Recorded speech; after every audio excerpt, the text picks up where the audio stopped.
Hi friends, आपल्या चॅनलला तुमचं स्वागत आहे। जय गजानन, श्री गजानन, गणगण गणात बोते। तर शेगावचे व्हिडिओ नेहमीच मी तुमच्याबरोबर शेअर करतच असते आणि आम्ही आता भक्तनिवासला थांबलेलो आहोत। भक्तनिवासमध्ये 3ऱ्या मजल्यावर आमचा यावेळेस रूम आहे आणि हे बघा खाली 3ऱ्या मजल्यावरून खालचं वातावरण बघा कसं आहे।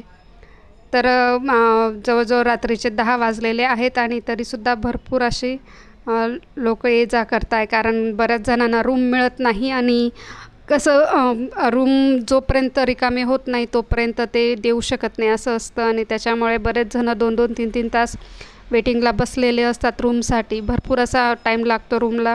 आम्हाला जवळजवळ 2-2.5 तास लागले।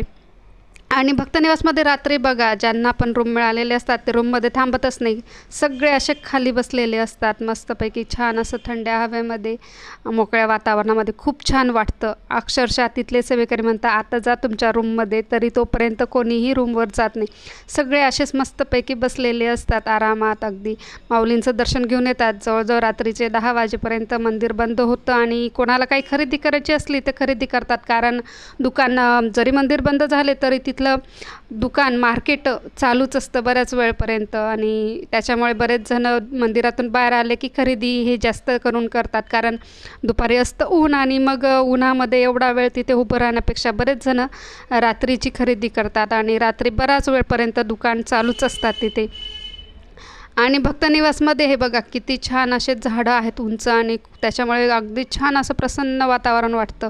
खूप मस्त वाटत असतं। इथे बसणाऱ्यांना असं वाटतं की बराच वेळ इथे बसावं थांबावं, पण काय करणार ना, लिमिट आहे इथे, पण जास्त वेळ थांबू नाही देत। बऱ्याच वेळेस म्हणतात की जा आता रूमवर, कारण खूप जर उशीर झाला तर ते थांबूच देत नाही, खाली सगळ्यांना रूमवर जायला सांगतात। आम्ही खाली थांबलेलो होतो पण तितक्यात त्यांनी सांगितलं, कारण आम्हाला बरंच लेट झालं की रूमवर जा म्हणे, पण आम्ही आलो आणि आल्यानंतर बरेच जण तरीसुद्धा जे नंतर आले असतील तर ते थांबलेले आहेत खाली आणि त्याच्यामुळे हे बघा भरपूर अशी तिथे खाली लोक बसलेले आहेत आणि आता बरेच नंतर हे बघा आता कोणीही नाही, अगदी शांतता आहे, कारण खूप उशिरा शूट केलं मी हे, कारण मला बघायचं होतं किती वाजेपर्यंत इथे लोकांना बसू देतात। तर हे बघा रात्री 11 नंतर कोणीच नसतं तिथे, अगदी कोणीही नाही, कारण रात्री 11 नंतर तिथे सेवेकरी थांबू नाही देत, प्रत्येकाला रूमवर पाठवतात आणि तिथे खूप शांतता असते मग रात्रीची।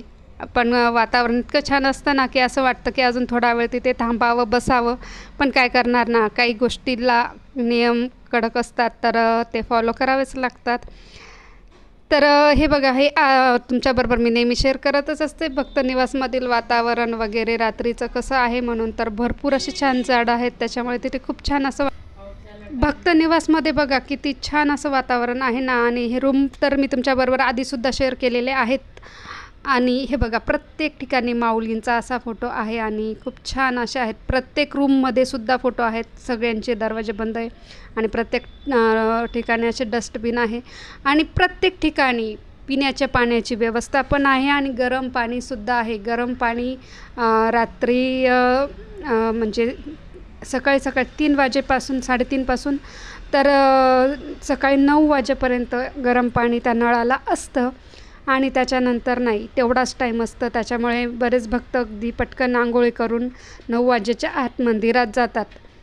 तर माझा व्हिडिओ तुम्हाला कसा वाटला मला ते नक्की सांगा आणि आवडल्यास लाईक शेअर करा आणि हो सबस्क्राईब करायला विसरू नका।